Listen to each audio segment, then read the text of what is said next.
4:20 de la tarde y ella necesitaba confesarse porque a las 5 de la tarde se iba a celebrar una misa por el papá que había muerto en otro país. Y entonces ella necesitaba confesarse porque llevaba 23 años sin confesarse y quería confesarse porque quería comulgar en la misa del papá que había muerto. Imagínate qué sentimientos hay ahí metidos. Es una cosa muy profunda y ella estaba súper sensible porque era una señora en estado de urgencia de confesión. Es decir, yo después de eso he tenido unas pesadillas en que veo señoras en estado de urgencia de confesión.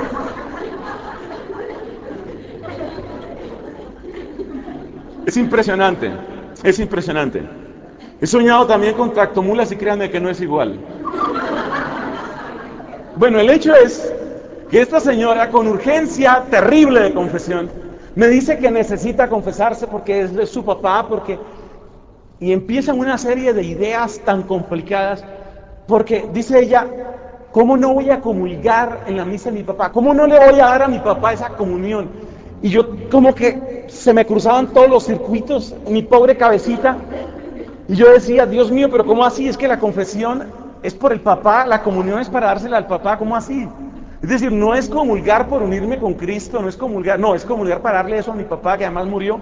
Bueno, yo trataba de entender mientras esta señora seguía con su discurso y en ese momento sucedió lo peor que me podía haber sucedido.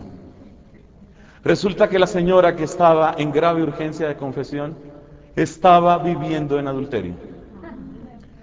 Porque resulta que ella se enamoró de un hombre que estaba casado, pero ella no sabía que estaba casado y cuando ya estaba muy enamorada y además muy embarazada, entonces descubrió que había un pequeño detalle. Había un pequeño detalle y el pequeño detalle era que le dice en ese momento el prometido, mira, es que en mi pasado ya hubo alguien. Modo discreto de decir, soy casado, tengo la partida de matrimonio en tal parte, ya hubo alguien. Claro, ya ella, metida en gastos, ya ella dijo, bueno, ya aquí que me toca. Entonces ya se unió en matrimonio civil con este hombre y esa era una de las razones por las que llevaba 23 años sin casarse. Pero es que además llevaba 23 años sin casarse. Oiga, y ha de creer usted que como ella empezó su explicación a las 4:20, mientras me contó todo lo encantador que era ese hombre, todo lo que había hecho por ella, todo lo que no sé qué, todo lo que sí sé más, y porque era el último hombre que quedaba en la tierra, y ella era la única mujer que podía entenderlo, y Dios los había hecho el uno para el otro, y de todas maneras hay que darle una oportunidad a él. Y bueno, mientras echaba todo su discurso, faltaban 22 minutos. 22 minutos para la misa en la que ella tenía que comulgar. 22 minutos para las 5 de la tarde y ella espera que en ese momento el padre, en este caso yo, ella espera que el padre entienda que es natural, que toca absolverla. Es decir, es un acto de humanidad. Mejor dicho, después de que acabó su argumento, yo dije, realmente yo soy un sapo destripado si no le doy la absolución a esta señora. Pero, donde yo estaba sentado, sudando frío, ustedes pueden imaginarse el cuadro, se alcanzaba a ver el sagrario. Y yo miraba el sagrario y aquí estaba la señora del sagrario. Es una pesadilla, es una situación terrible. Y allá estaba el sagrario y aquí la señora. Yo cerraba los ojos y ahí seguía la señora y allá seguía el sagrario. Bueno, resumiendo el cuento. Ahora entienden ustedes por qué yo no quiero confesar señoras de urgencia. Bueno, resumiendo el cuento, yo finalmente pensé en lo que valía la sangre de Jesucristo. Pensé que Jesús no estaba haciendo su sacrificio y su ofrenda en la cruz solamente para que uno comulgara y quedara bien o se sintiera bien en la misa del papá. Traté de explicarle lo mejor posible cómo era que no se podía en esas circunstancias darle la absolución. Le expliqué la condición en la que se encontraba. Traté de ser lo mejor que pude ser fiel a la iglesia. Cuando iba a tratar de llegar a la parte más interesante, Entonces ella se levantó y me dijo, por eso la gente se larga de esta iglesia, se va donde los protestantes, adiós. Y me dejó con la última palabra en la boca. Faltaban 14 minutos para las 5 de la tarde. Nunca lo olvidaré. Hermanos, obviamente uno siente frustración, ni siquiera lo dejan hablar, no le escuchan las explicaciones. Le dije, mire, podemos hablar en otras circunstancias.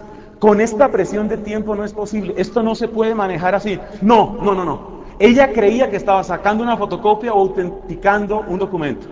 Ella creía que tenía que llegar y el sacerdote tenía que darle la solución para que ella pudiera comulgar y después pudiera seguir su vida como a ella le pareciera que tenía que llevarla. Esta larga historia que describo con tanto detalle y folclore es solamente para compartirles que la experiencia de la predicación muchas veces entra en zonas tan incómodas de la vida de la gente, que nos van a frustrar, nos van a dejar el sabor de la frustración. Otras veces, esa frustración, y este es el tercer y último punto, esa frustración adquiere un rostro muy específico, que es el rostro de la indiferencia. Yo no sé si duele más una burla, un insulto o la indiferencia.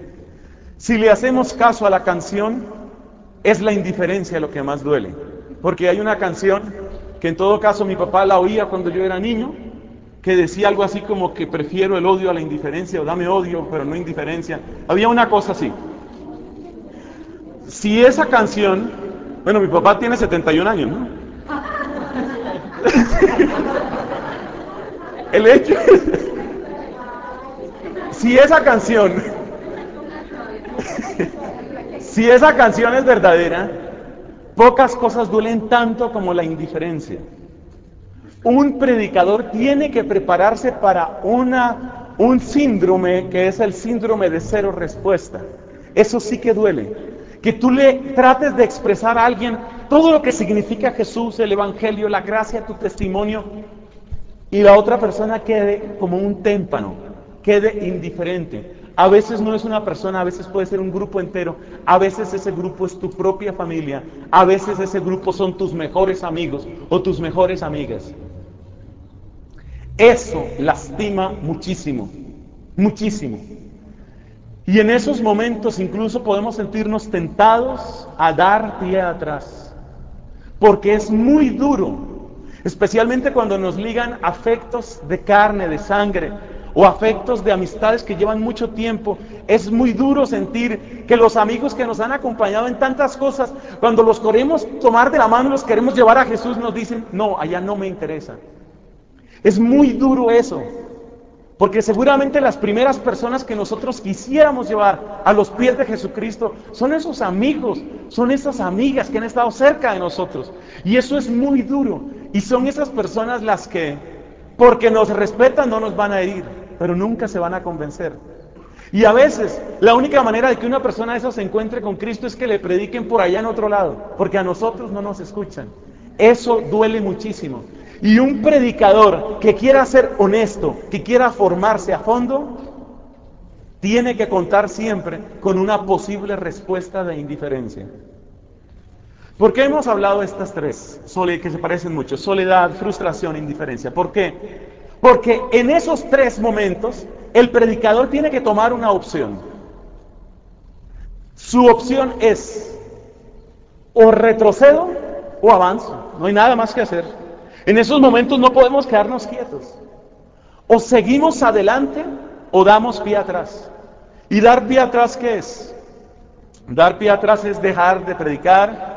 Dar pie atrás es rebajar el mensaje, como hacen algunas personas con el Evangelio, más o menos como las señoras que venden jugos en el Parque Nacional o en Monserrate, ¿no? Es decir, bueno, no se vendió, parece que está muy espeso, entonces le echo más agua, ¿cierto?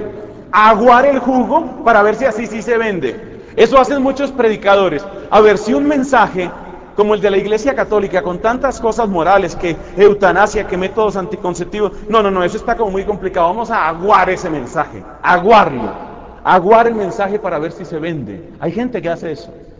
Pero yo quiero decirles en el nombre de Jesucristo, con la convicción más grande de mi corazón, que la solución, mis hermanos, nunca es esa.